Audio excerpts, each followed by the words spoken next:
আমি সশ্রদ্ধ চিত্তে শপথ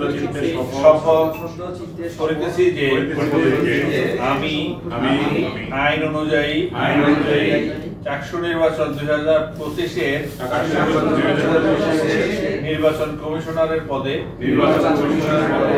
আমার কর্তব্য বিশ্বস্ততা ও সততার সহিত পালন করিব। আমি বাংলাদেশের প্রতি অকৃত্রিম বিশ্বাস ও আনুগত্য পোষণ করিব। আমি চাকসু গঠনতন্ত্র 2025 রক্ষণ সমর্থন ও নিরাপত্তা বিধান করিব এবং আমি ভীতি বা অনুগ্রহ অনুরাগ বা বিরাগের বশবর্তী না হইয়া সকলের প্রতি আইন অনুযায়ী যথাবিহিত আচরণ করিব। আমিন।